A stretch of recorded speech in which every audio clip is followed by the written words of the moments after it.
대한민국은 미국한테 고마워해야 됩니다. 미군이 있기 때문에, 주한 미군이 있기 때문에 우리나라가 경제 성장을 할 수 있는 것이고 자유를 누릴 수 있는 거예요. 그래서 이 주한 미군 굉장히 중요한 겁니다. 우리나라가 참 애매한 거예요.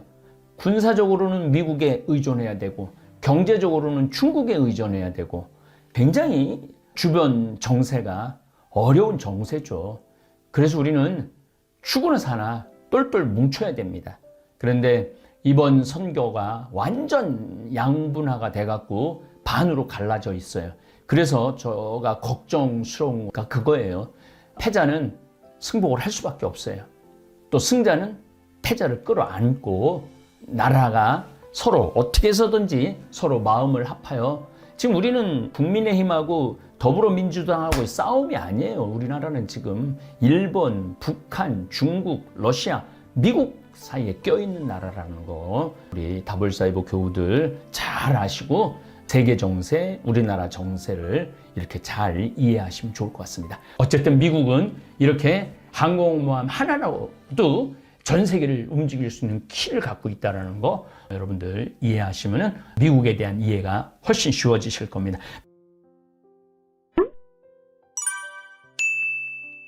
미국의 군사력 패권. 그러면 미국이 달러 찍어내고 뭐 세계 경제 휘어잡고 이러는 그 근본적인 힘은 어디에 있느냐? 미국의 군사력 패권이에요. 미국의 군사력이 있기 때문에 전 세계를 쥐고 흔들 수 있는 거예요. 그래서 군사력이 오늘의 미국을 만들었다라는 거 잊지 마시기 바랍니다. 1차 세계대전, 2차 세계대전, 한국전, 베트남전, 이라크전, 걸프전, 그 중에 우리나라는 휴전을 했고 베트남에게는 패배를 했고 아프가니스탄에서는 철수를 했죠. 지금 우크라이나하고 러시아하고 전쟁을 하고 있는데, 그런데 이제 미국도 이제 함부로 러시아 우크라이나 전쟁에 개입할 수 없는 것이, 개입을 하게 되면 결국은 3차 세계대전으로 발전하기 때문에 미국도 그 어마어마한 군사력을 갖고도 개입하지 못하는 것 같아요. 정치도 마찬가지인 것 같아요. 아무리 좋은 지향을 갖고 정치를 하려 해도 거기에 이권이 개입된 사람들이 방향을 틀면은 건강한 방향으로 나라가 발전하지 못하는 경우도 있죠. 미 합중국 군대 또는 미군이라고 우리가 그러죠. 미군의 통수권자이자 총사령관은 미국 대통령입니다. 대통령을 보좌하는 합동참모본부가 있죠. 물론 국방부 장관도 있습니다. 2011년 기준으로 미군은 15조 달러에 달하는 국가 부채로 인해서 2011년부터 2021년까지 약 10년간 100억 달러씩 국방 예산을 감축해야 하는 상황에 처해 있습니다. 그런데 놀랍게도 2023년도 국방비가 700조입니다. 700조. 우리나라 국가 전체 예산이 얼마냐면은 540조예요. 그런데 미국은 국방 예산만 700조예요. 우리나라가 작년 기준으로 경제 규모가 세계 7위입니다. 세계 7위인 나라임에도 불구하고 미국은 국방 예산이 700조에 우리는 540조. 그러니까 미군이 이게 어마어마한 돈이 들어가는 거죠. 군대 규모도 조금 감축될 예정이지만은 요즘 중국이 국방비를 많이 늘리니까 다시 선회를 했어요. 그래서 국방 예산을 점점 다시 늘리고 있습니다. 미국의 군사 체계를 보면은 미국 국방부가 있고 미국 육군이 있어요. 육군, 미국 해군이 있고 미국 공군이 있어요. 그런데 미국은 특별한 군대가 있어요. 대개 육해군 이렇게 3군으로 운영이 많이 되는데 미군은 해병대가 굉장히 잘 운영이 되는 나라 중에 하나입니다. 왜 해병대가 잘 운영되느냐 하면 전 세계에 문제가 됐을 때 어떤 방법으로든 상륙을 하든 낙하를 하든 해야 되는데 그런 특수 임무를 수행해야 되는 군인들이 해병대입니다. 그러니까 제일 먼저 그 나라에 상륙을 해서 웬만한 걸 정리해 놓고 그러고 나면은 그때는 미 육군이 들어가서 육지에서 군사작전을 펼치죠. 그리고 미국 우주군이 있어요. 미국은 우주군이 있어요. 그래서 UFO 같은 마치 그런 비행기들도 미군은 많이 보유하고 있습니다. 이렇게 6개 군으로 대개 운영이 된다고 생각하시면 됩니다. 그리고 이제 미국은 해안경비대가 있습니다. 평시에는 미국 국토안보부 소속이고 전쟁 때에는 해군의 지휘를 받게 됩니다. 또 미국은 국민위병국이라는 게 있어요. 각 주별로 편성된 시간제 군 복무를 하는 장병들로 편성된 부대입니다. 현역이 아닌 시간제로 근무하는 예비군들. 전시에는 현역 사단의 부족한 병력을 부대 단위로 보충하게 됩니다. 단 그럴 경우에는 상당한 기간 별도의 훈련을 받아야 하고 미국 국민위병사단은 전투준비 태세에 관한 등급 평가를 받습니다. 이 등급은 군사 기밀로 분류됩니다. 미군은 대개 지원 제도죠. 지원을 하는데 월급들이 대개 파병들이 우리로 본다면 한 400에서 500만 원 정도 받는다고 그래요. 지금 경찰 얘기는 안 했는데 미국은 뉴욕 NYPD라고 그러죠. 뉴욕 경찰들은 보통 10만 달러에서 15만 달러를 받습니다. 월급으로. 그러니까 1억에서 1억 5천 정도. 연봉이죠. 연봉. 그렇게 많이 받아요. 군인이 되면은 잘 살 수 있죠. 계급 체계는 미국은 확고한 문민 통제 기반으로 한 군대이기 때문에 대통령 직속으로 국방장관 휘하 각 군 장관을 두고 있고 합참의장은 국방장관의 직속 부하이자 제복군인 최선 책임자예요. 각 군 참모총장은 각 군 장관의 직속 부하인 거죠. 또 각 군 장관의 의전 서열은 명예역 원수로서 대우하며 각 군 장관이 해당하는 군의 지휘 권한을 갖습니다. 다만 주방위군은 육군 장관이 지휘하고 해병대와 해안경비대는 해군 장관이 지휘를 합니다. 입대, 미국은 자원제도라고 말씀드렸습니다. 미국을 여행하다 보면은 고속도로에 아주 멋있는, 아주 잘생긴 군인이 거기서 입대를 환영한다고, 입대를 해달라고 그렇게 굉장히 많이 광고를 붙입니다. 외국인이 미군으로 입대하려면 매분위 과정을 지원하면 됩니다. 자국 국민이 미군으로 입대할 경우 고졸 이하의 학력이 입대하면 프라이베이트 2등병으로 시작합니다. 고졸 이하들은. 그리고 대졸 학력을 보유한 채 입대하면 꼬르포랄이라고 상병으로 임용이 됩니다. 그래서 좀 그런 차이가 좀 있어요. 매분위 과정에 대해서 여러분들이 좀 잘 모를 수 있죠.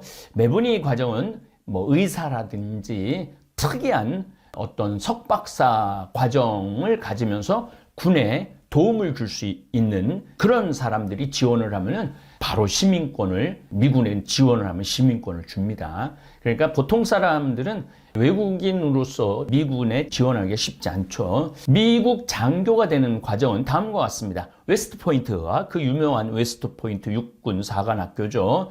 이 과정에 지원하기 위해서는 정치인 또는 장성급 장교에게 추천서를 받아야 하는데 추천서를 얻기 위해서 작성하는 에세이가 상당히 어렵기로 유명합니다. 저도 미국 강의 다니면서 웨스트포인트 졸업하고 장교로 근무하는 여자 대위도 받고 남자 장교도 봤어요. 근데 직접 만나서 얘기를 들어보니까 굉장히 어렵다고 그래요. 정말 똑똑하고 공부를 진짜 잘해야지 또 체력도 어마어마하게 좋아야만이 이 사관학교에 들어갈 수 있다고 그러죠. 그 다음에 OCS, 학력과 상관없이 지원자를 받아서 소정의 훈련을 시키고 인간시키는 그런 과정이 있습니다. GTG, 현역 사병이 3년 동안 복무한 이력을 근거로 장교를 지원하는 과정이죠. 그러니까 장교가 될 수 있는 그런 스펙트럼이 넓어요. 미국은. 또 ROTC, 미국군의 ROTC는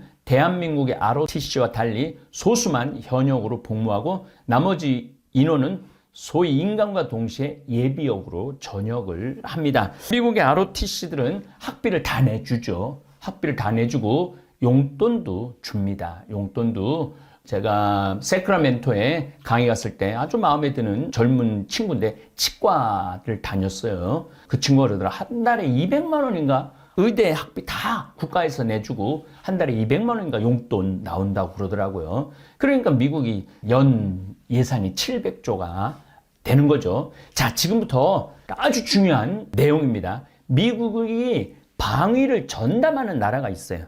다른 나라를 지켜주는 나라가 있어요. 미국은 일본, 법에 의해 정규 군인이 없는 나라죠.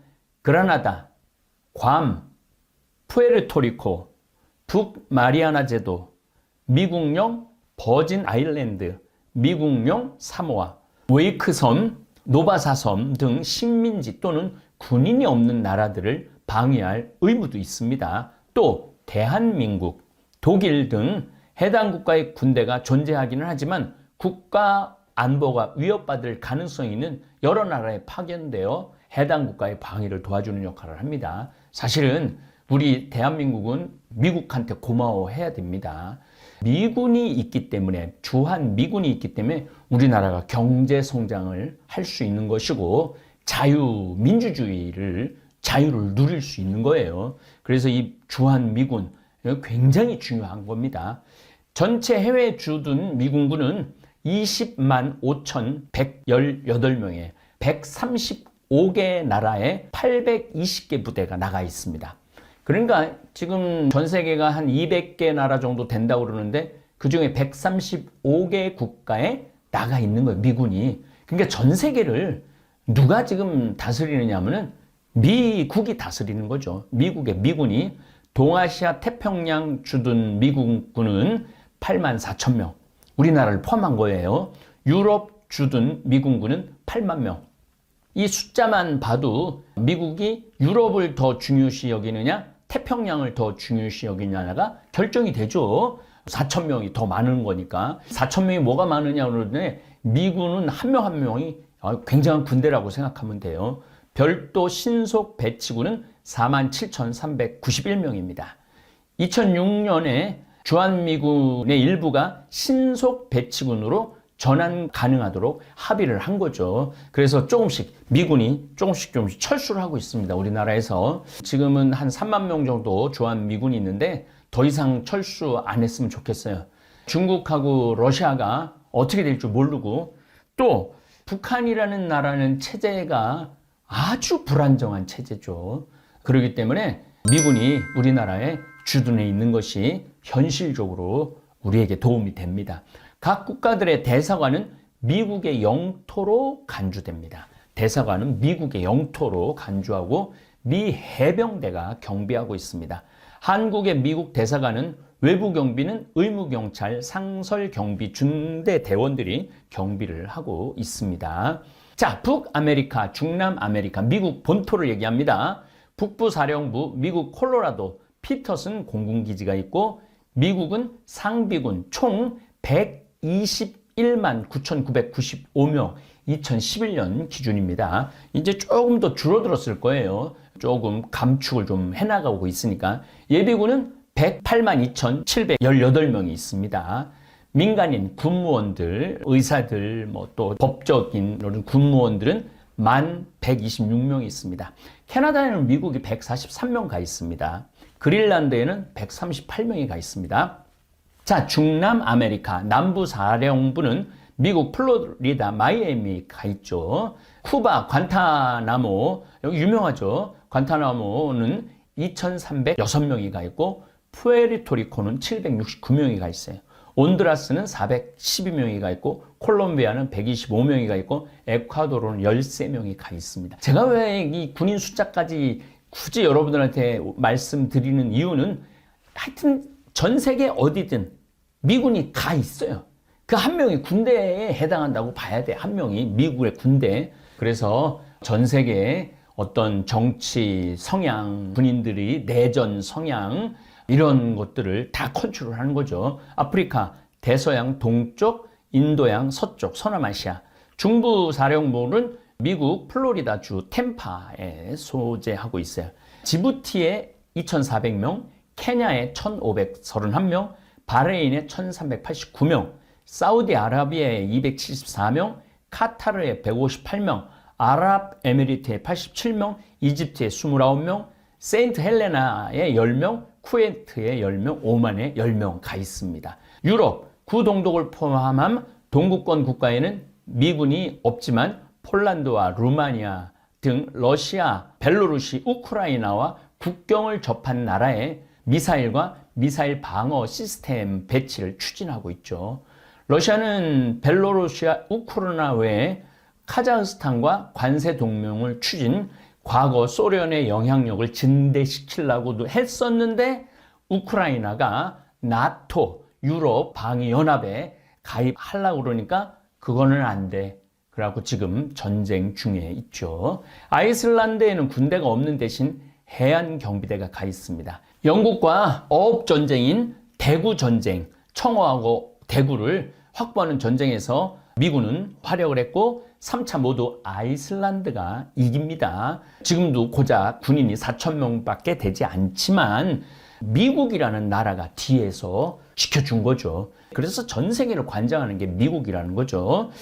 러시아 외에도 유고슬라비아 1993년 코소보 전쟁도 참관을 했고 우크라이나, 이스라엘과 이집트를 견제하는 역할도 하고 있습니다. 미군들이. 지브롤터 해협은 스페인하고 모로코에 이게 아주 굉장히 가까워. 그리고 이제 그 안쪽은 지중해고 바깥은 대서양이죠. 해협과 대서양 경비하는 역할도 하고 있습니다. 스페인과 포르투갈과 세인트 헬레나에 주둔하는 미국군은 대서양을 드나드는 각국 해군과 연락, 초계를 담당하는 임무도 하고 있죠. 유럽 사령부 독일 하이델베르크 유럽 주둔은 8718명 2011년 기준입니다. 또 5군단이 독일에 있는데 독일에 53,700명이 가 있고 이탈리아에는 10,000명이 가 있고 영국에는 9,000명 가 있고 터키에는 1,400명 가 있고 벨기에 1,300명, 스페인 1,400명, 포르투갈 864명,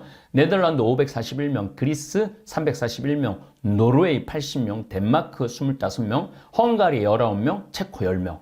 안 가 있는 나라가 없어요. 단 10명이라도 한 사람이 미국 군대라는 사실 여러분들 잊지 마시기 바랍니다. 동북아시아, 동남아시아, 북태평양, 남태평양, 인도양, 동쪽에도 있죠. 태평양 주둔 미국군 84,000명입니다. 하와이에 35,000명 있고 하와이에 제일 많이 가 있죠. 그 다음에 주일 미군 일본에 39,000명 가 있고 우리나라에 28,500명 있습니다. 근데 이제 점점 자꾸 줄이자고 그러는데 이 정도는 미군이 주둔해야 되지 않는가 저는 개인적으로 그렇게 생각을 합니다. 미국 알래스카주는 17,000명 있고 괌에는 2,800명 있습니다. 이 괌에 가보면은요 그 괌 앞바다에 엄청난 큰 배가 떠 있어요. 섬 같은 배가 떠 있어요. 1년 365일 떠 있어요. 왜 떠 있느냐면은 남한하고 북한하고 전쟁이 일어나면은 병참기지에 모든 군수물자가 거기서 다 날라지는 거죠. 미국에서 올라오면 멀잖아요. 괌은 훨씬 가까우니까 거기 떠 있는 거죠. 오스트레일리아에 711명, 디에고 가르시아에 240명, 태국에 84명, 마셜 제도에 26명, 인도네시아에 19명, 필리핀은 현재 미군의 최대 기지를 제공해 주고 있습니다. 그래서 미국이 전 세계를 지금 주도하는 나라라는 거, 패권 국가라는 거, 단 지금 중국이 미국을 따라잡으려고 어마어마하게 노력을 하죠. 그래서 아시아, 그 다음에 인도, 그리고 중동, 그리고 아프리카는 중국이 좀 미국하고 양분하고 싶다. 그래서 1대1 중국이 사업을 추진하고 계속 서진 정책을 펼치고 언제든지 중국은 기회가 되면은 우리나라도 뭐 역사적으로 안 그런 적이 어디 있어요. 당나라 때도 그랬고 그 다음에 원나라 때도 물론 몽고 사람들이기도 하지만은 그랬고 명나라 때도 그랬고 청나라 때도 그랬어요. 근데 지금은 북한에게만 영향력을 미치고 지금 우리나라한테도 영향력을 미치죠. 수출입이 우리가 미국보다 중국이 많으니까 우리나라가 참 애매한 거예요. 군사적으로는 미국에 의존해야 되고 경제적으로는 중국에 의존해야 되고 굉장히 주변 정세가 어려운 정세죠. 그래서 우리는 죽으나 사나 똘똘 뭉쳐야 됩니다. 그런데 이번 선교가 완전 양분화가 돼갖고 반으로 갈라져 있어요. 그래서 저가 걱정스러운 거 그거예요. 패자는 승복을 할 수밖에 없어요. 또 승자는 패자를 끌어안고 나라가 서로 어떻게 해서든지 서로 마음을 합하여, 지금 우리는 국민의힘하고 더불어민주당하고의 싸움이 아니에요. 우리나라는 지금 일본, 북한, 중국, 러시아, 미국 사이에 껴있는 나라라는 거 우리 다볼사이버 교우들 잘 아시고 세계 정세, 우리나라 정세를 이렇게 잘 이해하시면 좋을 것 같습니다. 항공모함은요, 미국에 지금 11척이 있는데 이 항공모함은 떠다니는 비행장이에요. 떠다니는 비행장. 인천 비행장을 떠다니게 할 수 있어요. 그 다음에 제주공항 비행장을 떠다니게 할 수 있어요. 비행장을 떠다닌다라는 게 어떤 의미를 지니고 있느냐면은 세계 어디를 가든 뭐 48시간 이내에 어느 나라를 타격을 다 할 수 있다라는 거예요. 6.25 전쟁 때 우리나라를 살린 거는 물론 미군이고 유엔군이고 또 우리의 학도병들이었지만은 우리를 살린 거는 항공모함이었기 때문입니다. 그렇습니다. 낙동강 전선이 무너지려고 그럴 때 동해, 남해, 서해 항공모함 3대가 딱 바다에 떠 있다가 막 수도 없는 비행기들이 항공모함 갑판을 올라갔다 내려갔다 하면서 자리를 옮겨가면서 바다에 공항을 옮겨가면서 항공모함 3대가 낙동강을 넘어오려고 그랬던 북한군들을 막았던 거죠. 또 흥남 전투 철수를 할 때는 흥남 일대를 전부 다 막았거든요. 중국 배들이. 근데 항공모함 7대가 흥남을 감싸 안아갖고 해병대 10만 명, 우리나라 피난민들, 월남하고 하는 피난민들 11만 명을 구할 수 있었던 것이죠.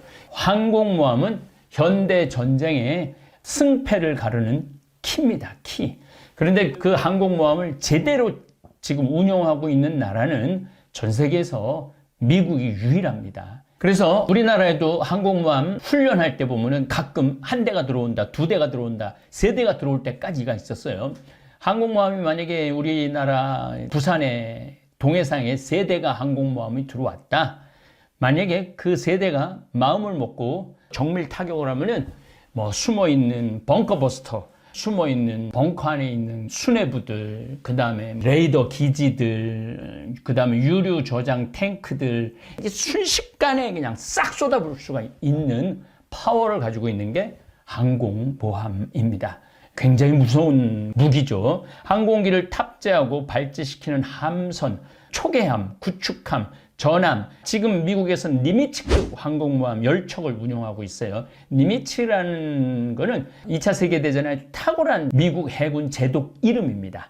그래서 니미츠급 그러면은 10만 톤, 배수량이 10만 톤 정도 되는 거를 니미츠급이라고 그럽니다. 어쨌든 이런 니미츠급이 있고 초계함, 구축함, 전함은 3만 톤이 넘느냐, 만 톤이 넘느냐, 만 톤 이하가 되느냐에 따라서 초계함, 구축함, 전함으로 하죠. 항공모함이 한 대만 가는 게 아니에요. 항공모함은 한 대만 갈 수 없는 이유가, 항공모함에는 유일하게 뭐만 있어야 되느냐면은 비행기가 착륙하고 이륙하는 시설만 있어야 돼. 근데 그 큰 배를 지키기 위해서 비행기 그 끝에다가 전부 다 막 기관포, 랭스터기 뭐 이런 거를 탑재해 놓으면은 전투기가 뜨다가 걸릴 수도 있고 내리다가 걸릴 수도 있잖아요. 그래서 여러분들 항공모함을 보면 항공모함 꼭대기는 평평합니다. 아주 평평하고 항공모함이 보통 10층 정도 되거든요. 한 6, 7, 8, 9층은 전부 다 폭격기를 넣어놓는 거죠. 그리고 이게 발진할 거면 얘가 엘리베이터 식으로 쭉 올라와 갖고 거기서부터 시작을 하는 거죠. 그래서 선상에는 시위를 하려고 선상에 배를 꽉 채워놓는데 그런 경우는 없습니다. 그런 경우는 없고 이제 전부 다 6층, 7층, 8층, 9층에다가 다 폭격기, 뭐 또 전투기, 그다음에 또 정보기 이런 것들을 다 넣어놓는 거예요. 그래서 뭘 발진시켜야 될 때 전부 다 밀어 올려갖고 거기서 출발하는 거죠. 일반적으로 주력 전투용 군함과는 달리 함재기 운용에 특화된 군함들이죠. 전부 다 항공모함을 지키기 위한 옆에 구축함, 초계함, 전함들이 있죠. 군용기를 함내 적재하고 이착함, 이륙, 착륙 가능하도록 설계되어 있습니다. 즉 바다 위에 움직이는 공항이라고 할 수 있죠. 제대로 운영한다면 해군력의 수준이 달라지지만 제대로 운영하지 못하면 나룻배 취급을 당해요. 왜냐하면 이 돈이 너무너무 많이 들어가거든요. 그래서 지금 나룻배 같이 쓰는 나라들이 몇몇 있죠. 태국, 인도, 아르헨티나 이런 거는 나룻배 수준으로 쓰고 있죠. 항공모함을 보유할 경우 지구 대다수의 지역을 재래식 전력으로 타격할 수 있습니다. 이는 지구의 70%가 바다이고 거의 모든 바다가 연결되어 있기 때문에 48시간이면은 어디든 다 갈 수 있는 거, 항공모함이. 그러니까 미국의 11대가 실제로 운영되고 있는 거 한 4대 내지 큰 훈련 아니면 5대가 있고 나머지는 다 정박해 있죠. 그 돈이 어딘데 그 돈을 쓰겠어요. 어쨌든 인적, 물적으로 왕래하기 위해 대다수의 인구와 산업시설이 해안시설 300km 안에 있기 때문에 300km 안에 있기 때문에 300km 선상만 딱 들었으면 바로 비행기 띄울 수 있는 거예요. 전투기를. 그러니까 핵무기나 대륙간 탄도미사일의 사용은 그야말로 최후의 수단인 것을 감안하면 항공모함만큼 적절한 강도의 원거리 전력 투사 수단은 거의 없다는 거죠. 그러니까 항공모함이야말로 현대전에 있어서 필수적인 전력이에요. 우리는 지금 미국의 제7함대가 태평양을 지키고 있죠. 7함대가 항공모함이 한 3대 있다고 그러죠. 물론 이 중간에 이제 4대가 합치기도 하고 5대가 합치기도 하고 그러기도 합니다. 함 내부에는 거대한 경납고, 우리는 경납고가 이렇게 원주 비행장에서 제주도 갈 때 경납고 동그란 거 있잖아요. 비행기 집어넣는 동그란 거. 그건 이제 배 안에 들어있는 거예요. 보통 함수에는 배 앞에서부터 배 밑에 끝에까지 전부 평탄한 비행용 갑판을 지니고 있다. 제가 말씀드렸죠. 배에서 보면 막 구축하면서 엄청난 포 길이는 항공모함 꼭대기에다가 올려놓을 수가 없어요. 왜냐하면 이착륙하는데 방해가 되기 때문에 그렇습니다. 이 해상의 이동형 비행장으로 쓰이기 위해 탑재된 항공기의 보관, 정비, 이착함 등에 집중하기 위해서 전부 다 배 위는 평평하게 해놓는다는 얘기입니다. 거대한 배임에도 일반적으로 고정 무장은 소수의 방어용 방공 병기만을 탑재합니다. 제가 계속 말씀드린 얘기예요. 미국도 단장 혹은 2연장 2에서 5, 8인치 함포를 2에서 18문씩 장착한 적이 있는데 이런 거를 올려놓으니까 이륙하는 데도 방해가 많이 되고 착륙하는 데도 방해가 많이 되고 거기서 포를 쏘게 되면은 배가 흔들릴 수밖에 없죠. 그러니까 이착륙을 못하는 거죠. 그래서 여러분들이 지금 보시는 배들은 아주 깨끗한 갑판만 놓여 있다라는 거. 왜 그러느냐? 일반 구축함, 순양함 그런 함하고 다른 이유가 바로 그런 데 있습니다. 현대 미국의 항공모함만 봐도 그 덩치에 시스페로우 함대공 미사일 8연장 발사기와 펠렁스 몇 개 장착한 게 고작이다. 그러니까 아주 짧은 포 몇 개, 그 다음에 펠렁스라고 돌아가면서 총알 날아가는 거 있죠? 1분에 한 3,000발 날아가는 그런 거, 그거 몇 개 장착한다라는 거죠. 요즘 펠링스를 떼어내고 림을 장착하지만 효과가 거의 없습니다. 많이 달고 싶어도 그런 걸 달기 시작하면 원래 목표인 함재기 이착륙 운용에 방해가 될 수 있어서 제대로 달지 못하며 항공모함 자체 무장을 덕지덕지 달아놓는 것은 호위전단의 개념이 제대로 정착되기 이전의 방식입니다. 11척의 항공모함을 운영하는 미국 10척의 니미츠급 항공모함, 니미츠급이라고 그러면 말씀드렸지만 배수량 10만 넘는 얘기를 하는 겁니다. 2017년에 취역한 신규 함규인 제럴드 R 포드급 항공모함 1번 제럴드 포드를 더해 총 11척의 항모를 보유하고 있습니다. 항공모함보다 큰 와스프급, 아메리카급도 포함시키면 20척이라는 항공모함을 보유하고 있습니다. 9대는 그냥 정박시켜 놓는 거예요. 얘네들은 만약에 이제 전쟁이 일어나면 얘네들도 언제든지 발진할 수 있지만 아예 운영을 하지 않고 있죠. 굳이 20척까지 운용할 필요가 없어서 그렇습니다. 현대전에 있어서 전쟁이 꽂힌 항공기의 보조격인 수단으로 항공모함을 사용을 합니다. 그런데 이 전 세계에서 미국만이 항공모함을 운용할 수 있고 그렇기 때문에 130개의 나라에 미국이 나가 있는 거예요. 130개의 나라에 온 나라에 다 나가서 단 10명이라도 내보내는 이유가 바로 그런 겁니다. 미국 기준으로 항공모함 함대는 배수량 10만 톤에 달하는 니미츠급 같은 대형 항공모함과 보통 80에서 90대의 전투기를 고성능이죠. 그걸 싣고 다니죠. 또 이지스 시스템을 탑재한 순양함, 구책함, 대잠 경계를 맡은 호위함. 그러니까 항공모함이 쫙 가면 옆에 배가 쫙 따라다니잖아요. 그 다음에 그 밑에 원자력 잠수함. 원자력 잠수함은 2대에서 5대 정도가 따라갑니다. 그리고 요즘은 헬기까지 같이 떠 있어갖고 이거를 항모 전단이라고 그럽니다. 요 정도의 항공모함이면은 웬만한 나라, 2-3개 나라의 공군 전력을 차지하고 있다고 그래요. 항공모함의 파괴력은 해안이 있는 곳에서 미군이 작전을 할 때 빛을 발하죠. 실로 미 해군 1개 항공모함 전단의 파괴력은 웬만한 국가 2-3개의 공군 전력을 다 합친 것과 정예 육군 2에서 3, 4단의 파괴력만큼 강력한데 미국은 이런 항공모함을 11개를 운영하는 거죠. 지금 2개를 더 13만 톤급, 14만 톤급 항공모함을 운영한다고 그러니까 이거는 뭐 상상도 못할 만큼의 강력한 힘을 가지고 있는 거죠. 근데 이제 미국의 군사력에 자꾸 조금씩 도전을 하려고 그러는 나라가 어디죠? 중국입니다. 중국. 먼저 경제 충돌을 했어요. 그러면은 경제 충돌 끝에는 결국 군사 충돌이에요. 군사 충돌이 일어날 수밖에 없어요. 그래서 지금 남중국해, 지금 우크라이나하고 러시아에 미국이 실질적인 병력을 투여하지 않는 여러 가지 이유 중에 하나는 만약에 미국이 우크라이나 전쟁에 참전을 하면 중국은 남중국해, 대만을 바로 먹을 거란 말이에요. 그러면 미국은 2 전선을 가지게 되죠.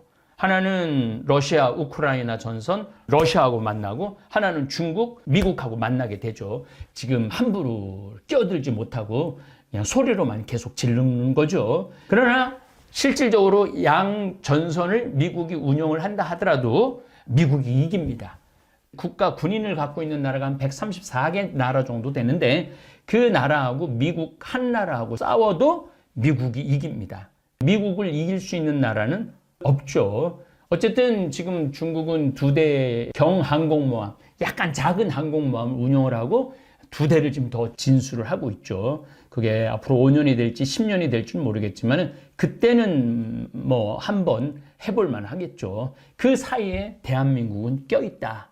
그래서 대한민국도 경항공모함, 독도함뿐만 아니라 진짜 제대로 된 항공모함을 가질 필요가 있는데 그러한 중요성을 어떻게 두느냐에 따라서 우리나라가 운명이 결정되죠. 우리나라 항공모함이 2대 있는데 이게 중국에 가서 붙느냐 미국에 가서 붙느냐.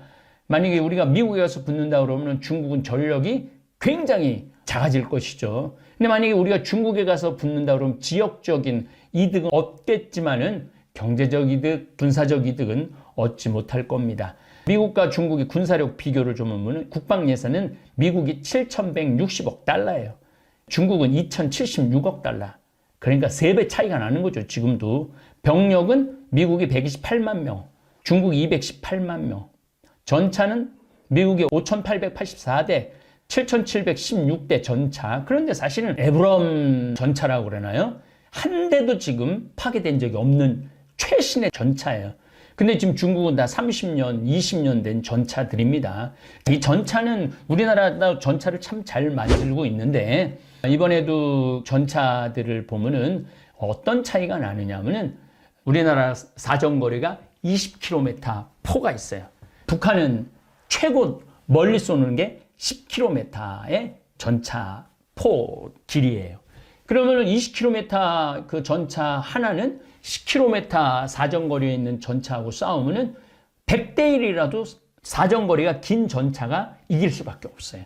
또 우리나라 같은 경우는 특별히 이렇게 쫙 펼쳐져서 평지가 넓어갖고 진격하는 스타일이 아니에요.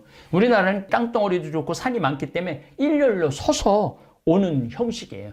그래갖고 언덕 좋은 데다 잡아놓고 거기서 한 대씩만 때려도 한 대도 못 넘어올 수도 있어요. 그만큼 차의 능력, 사정거리 이런 게 중요한 겁니다. 전투기는 미국이 1962대 있고 중국이 1125대 있는데 미국 전투기는 날개 같은 것도 없이 그냥 세모 같은 게 이렇게 날아가고 B2B 대형 폭격기들은 이거는 뭐 스텔스 기능도 갖고 있어갖고 찾아내지도 못해.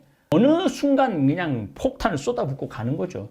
그러니까 참 어려운 거죠. 구축함은 미국이 75척, 중국이 83척. 항공모함은 미국이 20척, 중국이 3척. 핵 잠수함은 중국이 4척, 미국이 18척이 있습니다. 전투함의 함정 크기를 결정짓는 배수량에 따라서 전투함 이름이 주어집니다.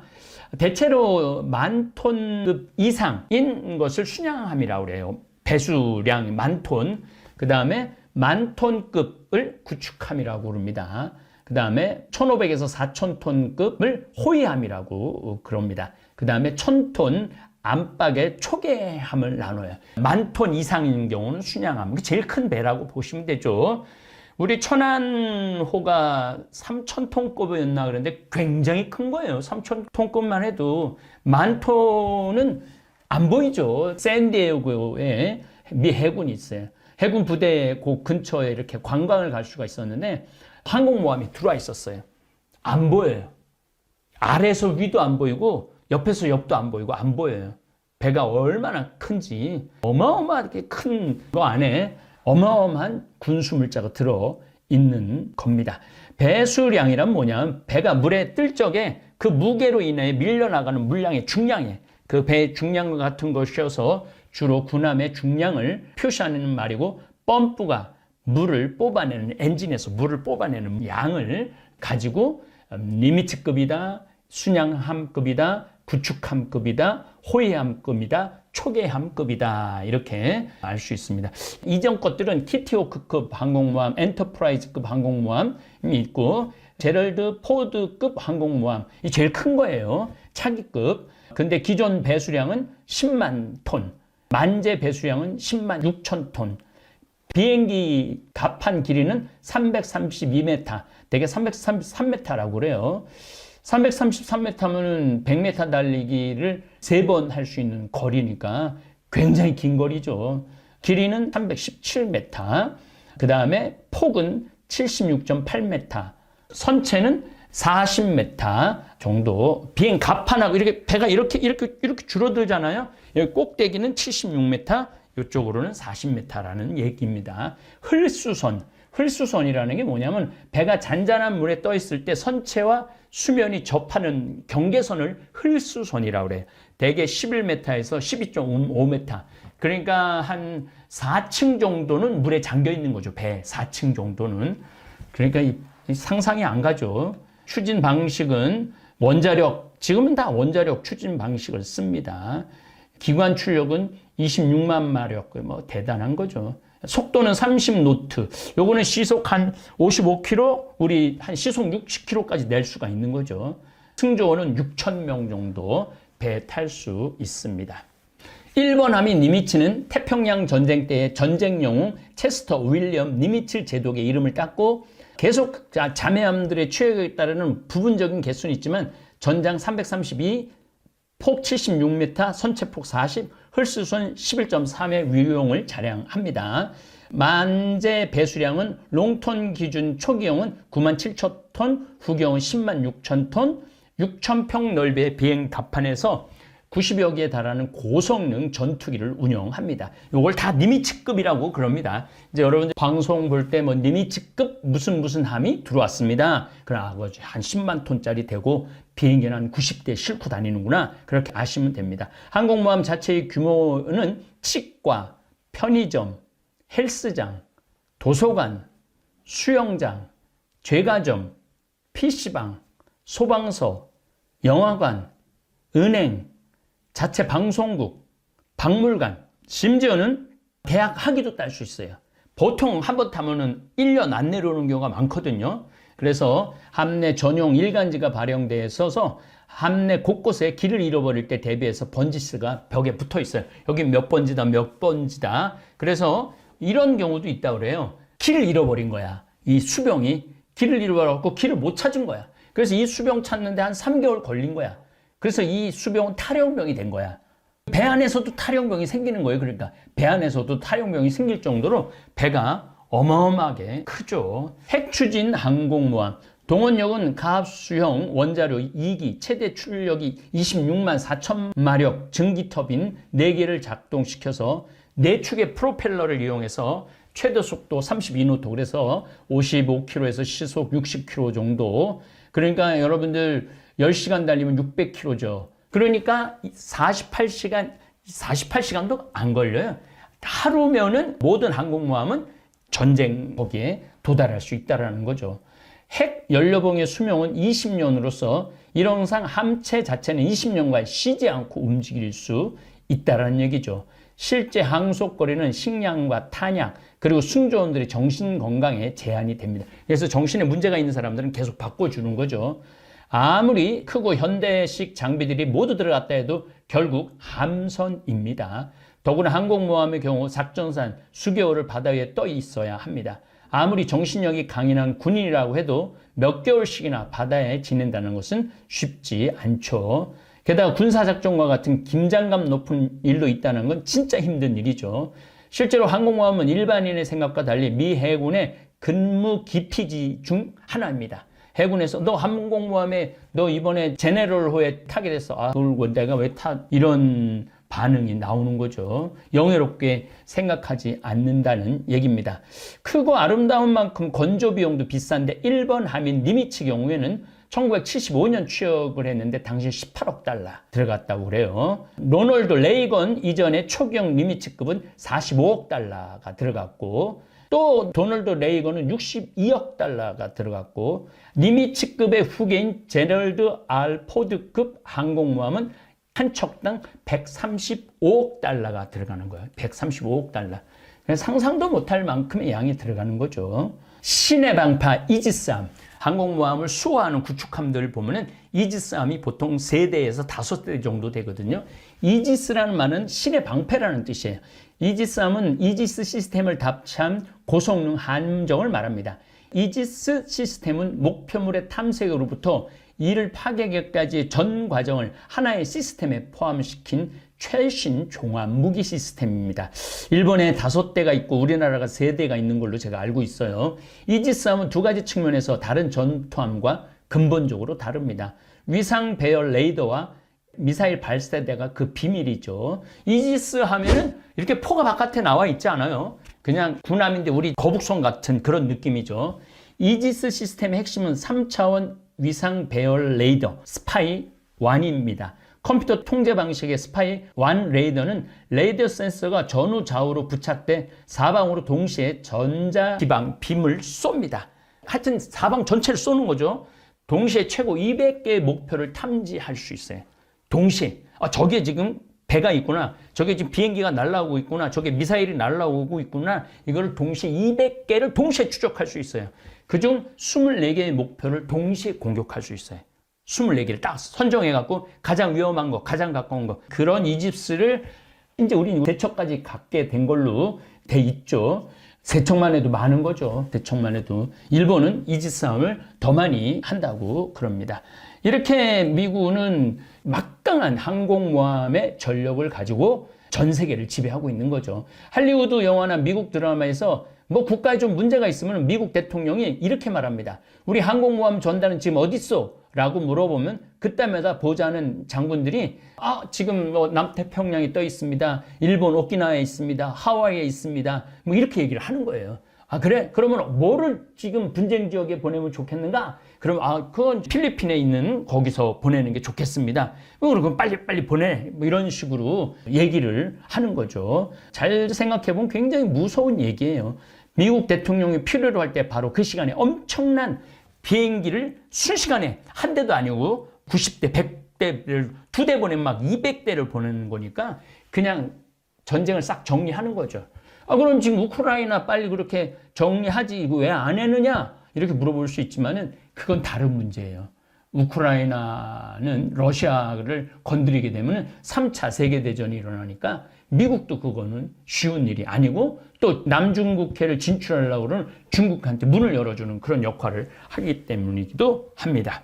어쨌든 미국은 이렇게 항공모함 하나로도 전 세계를 움직일 수 있는 키를 갖고 있다는 거 여러분들 이해하시면 미국에 대한 이해가 훨씬 쉬워지실 겁니다. 감사합니다. 세계를 움직이는 건 때로는 무력이고 그 무력의 상징은 바로 힘의 균형입니다. 우리는 지금 그 중심에 미국이 있다는 사실을 부정할 수 없습니다. 항공모함, 하늘과 바다, 그 어디에서든 전쟁을 개시할 수 있는 떠다니는 군사기지, 한 나라의 국력을 그대로 드러내는 말 그대로 움직이는 땅입니다. 이스라엘과 이란의 긴장이 고조되고 전 세계가 숨을 죽이고 있는 지금, 이 항공모함 하나가 배치되었다는 사실만으로도 국제사회는 움직이기 시작합니다.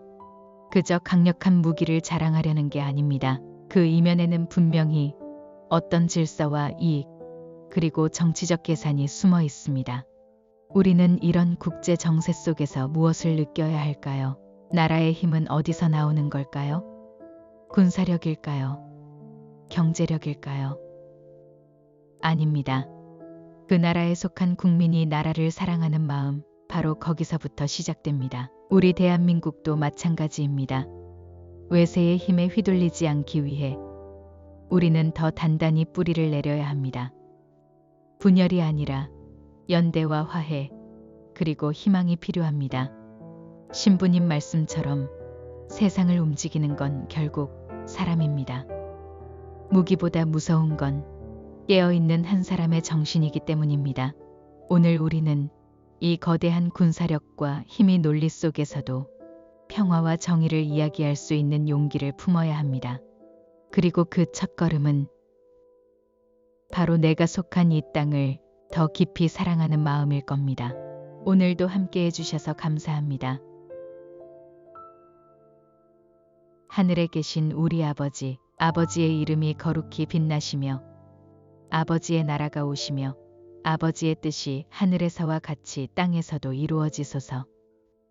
오늘 저희에게 일용할 양식을 주시고 저희에게 잘못한 일을 저희가 용서하오니 저희 죄를 용서하시고 저희를 유혹에 빠지지 않게 하시고 악에서 구하소서. 아멘.